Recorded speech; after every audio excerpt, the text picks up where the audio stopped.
Hello everyone. So today we'll be discussing the pros and cons of living in Playa del Carmen because more and more people are moving here to this part of Mexico. We'll be discussing this together with Luigi, my realtor here. Luigi, how are you? Fantastic. How are you? Good. So let's start with the con, noise pollution. Perfect timing. Construction. We didn't script that, by the way. That was, so noise pollution. Yeah, obviously, because Playa is growing very quickly, it doesn't matter what corner you're on, there's usually a construction going on close by, which obviously, if you're doing short-term rentals, that could be a problem. Or if you just want to have a good night's sleep and you live here, that's also a problem. But at the end of the day, you're still in paradise, so a little noise, well, I mean, it makes up for it. There's so much growth here. Yeah. When you first moved here, what, 15, 20 years ago? 20 years ago, there was around 22 to 25,000 inhabitants. Their population was around 25,000. It's grown. I see different stats now online between 350 to 420,000 people living in Playa del Carmen now. That's a huge jump. And so obviously there's going to be noise. There are more cars, more scooters with no mufflers. So there's a little bit more noise, but there are still areas that are quiet. Yeah. But for sure, when there's that much growth, there's construction. Yeah. But that's also what makes Playa del Carmen attractive is there is a lot of growth. Yeah, there is. In terms of positives, this place is really becoming a hub. So not just due to the airport, Cancun Airport, which is extremely well connected. So personally, I travel a lot between Europe and Latin America. And I use Playa del Carmen as one of my bases because when I'm here, it's easy to get to Europe, a lot of direct flights from Cancun Airport, as well as a lot of direct flights to all over in Latin America. And it's an affordable airport too. It's easy to get to. Absolutely. It just works well. And then in terms of time zones, same as the US, Canada. So to work with US and Canadian clients, very easy, but it's also easy to work with European clients from here. So unlike Asia, where when you have European clients, it means that you're staying up very late. So you're missing out on life essentially because a lot of things happen at night in Asia. Here, you just wake up early in the morning, you do your stuff. Once your day is over, you take a nap and then you can still go out in the evening, meet people, etc. So a lot of Europeans have this lifestyle here. They wake up early, work, take a long nap, enjoy their night, have a short night, work. Absolutely. It's a different essentially lifestyle. It is. It works for a lot of people. And you mentioned the airport. One of the positive things about living in Playa del Carmen is there is a lot of transportation and options to get to the airport. It's only 45 minutes away. You can take a taxi. There's the bus, the ADO. There's private chauffeurs. You can rent cars easily, return them at the airport. So it's only a 45-minute drive, easy to get to. And it's a nice drive too. Cool. Straight shot. And then I'd say, and this is really a big one for people nowadays, is education for children is a big draw, right? So I know it's a little strange to think, oh, Mexico, good education. I mean, Mexico's known for healthcare. We don't need to talk about this, but Playa del Carmen has a bunch of hospitals, private clinics, etc. The service is amazing. We had our first child here. I mean, not together, but with my partner, we had our first child here. And we've come back for the second one, which is due in a few months from now. So that's how good the hospitals are and the experience. But yeah, in terms of schools, there's so many options for schools here. There's something for everyone. So a lot of Europeans, for example, or Canadians are moving here because they want more conservative schools. If you want more conservative schools that don't talk about certain topics, they're Christian schools, they're independent schools, all good there. But in the past few months, what we've seen is, especially with Americans, it's now the other way around. So can you elaborate on this? Yeah, so what's happening right now is obviously we are getting a lot of clients that are looking to move here because they're not happy with the political situation. They may not be happy with what Trump is doing. And so we're getting a lot more of the liberals coming down to Playa del Carmen, which obviously, as you mentioned, with the schools, so there's a lot of schools that offer that, the education as aligned with the liberals. And so we have kind of like we talk about a safe haven where it doesn't matter what side of the fence you live on. Playa welcomes you, and it's a cohesive, great kind of community where no one really cares which side of the fence you sit on, and you're welcome, and there's everything for everybody. And so that makes it very attractive, and it's just a really nice, calm, relaxing type of lifestyle. Yeah, so you have Christian schools, schools that are a bit more political, schools that are completely apolitical. You have Montessori schools. You have schools where children make their own schedule. Yeah. You have schools in the jungle where kids like learn with chickens and duck and have their own little Garden area. garden They area. learn how to grow food and things like that. There's literally everything. Bilingual, so English and Spanish, or only English. And generally, they're not too expensive either. On average, you're looking at $300 to $500, $600 a month per child. Some a bit more expensive, but generally speaking, they're quite affordable for very decent education with children from all over as well. So Yeah, I wanted to mention that a lot of our clients are really happy bringing their kids here because it's an international school, and so kids are learning two languages, or they're obviously still learning their English, but they're learning Spanish, or they're picking up a third language because there's French, or there's Russians and Ukrainians now here. There's all kinds of languages, and so parents are really happy to expose their children to this type of international and diverse kind of community. So that's a positive thing, as opposed to if you grow up usually in one city in Canada, United States, you typically learn maybe a second language a little bit in school, but you don't really get to practice it. Here, you really do learn two languages, and you have to use it every day. Spanish, you use it. So it's one of the advantages. It's very international, but let's hurry up. Lively place. I love Playa. Listen, you're going to see people on the street performing music everywhere. It really is a completely different way to live. And we were continuing about the international. Yeah. So very international. So it's great. But one of the drawbacks is maybe it's not as Mexican as other destinations. Yeah. So, if people want a true Mexican experience, Playa del Carmen is probably not the right destination. You get a mix of both, essentially. But you can get a lot of the Mexican culture if you leave the tourist area. So Fifth Avenue, which is what we're on right now, which is pedestrian only, is very touristic. However, if you go a few blocks towards the other side of the center, you start to move in more of a local area, and so you do get some of that authenticity. We went to one of the seafood restaurants last time you were in town. Yeah. Just very, very local, very authentic Mexican. So that's tacos. Yeah, we had the fish tacos. Yeah. One of the things we should talk about, since what we're doing right now is we're walking. The walkability score in Playa del Carmen is like 1,000%. I mean, you can walk anywhere. Everything is close. If you want a barbershop, a restaurant, a supermarket, nail salon, doctor, anything you want, schools, bar, nightclub, beach, everything is walkable, which is a huge advantage. A lot of people are moving here because they want quality of life. If you're living in a city where you're stuck in your car for 2 or 3 hours a day in traffic, you come here, you're like, wow, I can be outside, I'm getting more exercise, I'm walking, I'm getting vitamin D, I'm going to the beach, and I can still run my errands within 15 minutes of where I live. You know what? If you take a long time to get ready like me, I do my hair, it takes me a long time to get out the door, I can leave my house 5 minutes before any appointment and I still get there on time. So it's just a nice thing to be able to get out and walk and not have to have a car. A car is a huge expense.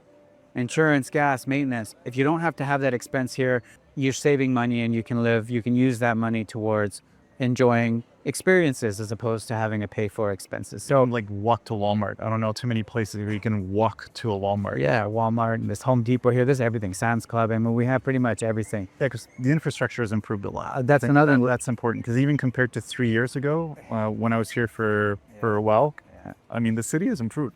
It's huge. When I moved here, I had to wait in lineups for hours just to get basic banking done.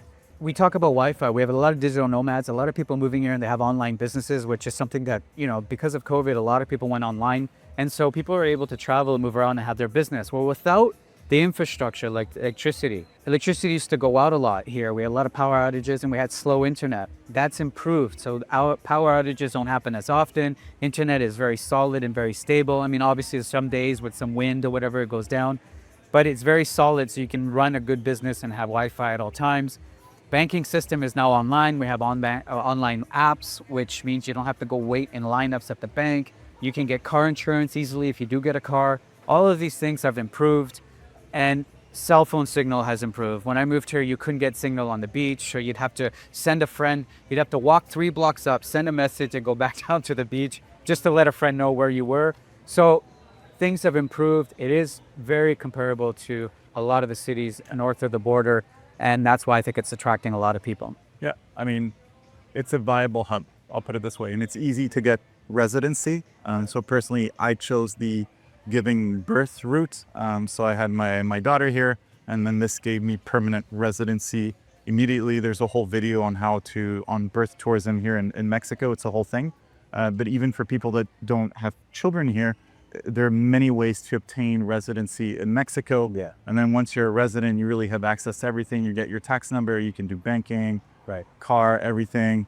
You don't necessarily fall into the tax net very easily at all. So it's just such a good base for Latin America. Right. Like very quickly, I mean, there's so many flights on a daily basis to the US, to Canada, to Miami if you want to do banking or whatever, to Panama, I go to Panama and Colombia on a regular basis, and just like direct flights. It's just a good hub that makes sense now. From a lifestyle point of view, from a logistical point of view, from an infrastructure point of view. Yeah. It's just good. It's great. And you mentioned the residency. One of the disadvantage, we have to mention this, living in a tourist destination, obviously there are some, it's not official, you don't see it on a price list, but there are two different prices. So there's a price for people who show the residence card, and then there's the tourist price. And a lot of times tourists they maybe get taken advantage of or fall into a trap where they pay a lot more money for something that maybe could be a lot less. So when you have the residence card, there's no argument. You show your residence card, you pay half price in a lot of the entrance of the parks, and even taxis. We talk about the taxis. If you don't know, it's easy for the taxi to tell you, hey, it's going to be this much. They will do that invariably if you don't know. So, exactly. And there's no Uber, unfortunately. In Playa. Or you have to contact the taxis through WhatsApp. It works well. You'll have a taxi within 5 minutes. Yep. And then you sit in the taxi and you say, show me the price in the app, and then you're good. Yeah. But if you don't know this, you're going to be paying 2-3 times the price. Look, one of the cons that people often think of when one mentions Mexico is crime. What's your take on this? Well, like I said, I've lived here a long time, and we do have interactions with a lot of clients that are coming from the United States and Canada. And what I can say is that Mexico does get a bad rap, a lot of propaganda, a lot of news. But Mexico is a big country. So to say that Mexico is unsafe, all in one general statement, is very unfair. There are parts of Mexico that obviously in some cities that are very, very dangerous. But you come to Playa del Carmen, and you can walk down the street at 2 or 3 o'clock in the morning. You can take a taxi. There is no violent crime on the street. There aren't random violent crimes like you're seeing in a lot of the North American cities. That doesn't really exist. But what does exist here is obviously petty theft, robbery, in terms of not home invasions like you're seeing also in some parts of Canada. Just you left your door open, someone saw an opportunity, stole your laptop. Those types of crimes that still exist. And honestly, in a lot of Latin America, it is like that. When the salaries are very low and you're seeing tourists coming and spending this kind of money, they have to spend money, and some of the prices have gone up for a lot of the local people. So salaries haven't gone up at the same rate. So they need to make a little extra cash. If they have families to feed, if they see a laptop, they see a cell phone, they see a door open in their apartment, they'll take advantage. But apart from that, petty kind of theft. Yeah. There's no physical, violent crime, like mindless physical crime here if you're just a tourist minding your own business. That's right. Yeah. So this lot is for sale for $4 million, right? Yeah, 4 million. So you got to get a lot of units in there to make it. Yeah. The whole thing. Yeah, to make it make sense. So let's talk a little bit about real estate here. Some of the pros and cons. Right. Because prices have risen quite a bit in the past few years. Yeah, prices. So we were walking just a few blocks, and right behind us you saw an abandoned building. So here's one of the disadvantages. There are a lot of pre-sales. The risk of a pre-sale is obviously you can get into a bad pre-sale, and there's a risk that it doesn't get completed or it gets delivered very late, which can affect your rental return. Or if you did some numbers expecting to have a delivery a certain date and it took another additional year. So that is sometimes a risk. And the pre-sale construction price has doubled since COVID. Materials, inflation, whatever you want to call it. It can be a little bit out of the price range for some investors getting into a 1 or 2 bedroom in some of these pre-sales. Conversely, the secondary market or the resale market, there are some really great deals. The price per square meter is sometimes half of what you would see as in the pre-sale market, and you can get really, really good deals. You usually get larger spaces because they're older buildings and very accessible price, and also very close to the beach. A few minute walk to the beach. In terms of if we were to compare with some of the cities in Canada and the United States. Here you can still get into a one bedroom close to the beach, walking distance to everything for between 180 to 200,000 US. I don't know if you can get into a one bedroom, a nice one bedroom, close walking distance to everything in some of these North American cities for under 200,000. So it's still very accessible. And let's go into the next point, which is a pro here. Besides maybe gas and some of the food prices, which can be very comparable in terms of prices in Canada and the United States, everything else in terms of running a property, owning a property here, property taxes are very, very low, in the hundreds, maybe $200 to $500 a year to own a property here. If you're looking at in terms of renovations or maintaining your property, the trades here are still very inexpensive. So if you need an electrician or plumber to fix anything, very inexpensive to run your property. If you wanted to renovate your kitchen, very inexpensive compared to the United States and Canada. And electricity, so some of the bills, water bill, you're looking anywhere between $15 to $20 a month for your water. Gas, if you happen to have gas and you're cooking with gas, very inexpensive. I pay about $70 every 3 or 4 months to fill up my gas tank. It's very inexpensive.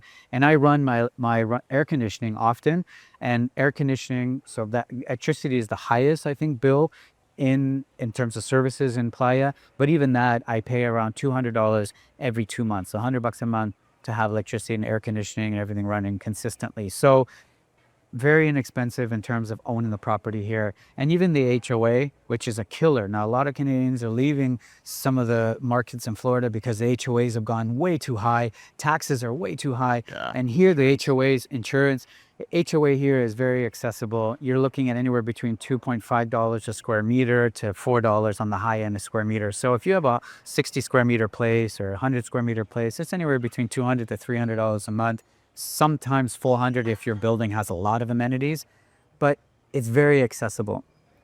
Yeah, and I So- think that's a mistake that a lot of people make when they come here and try to buy something in Playa del Carmen.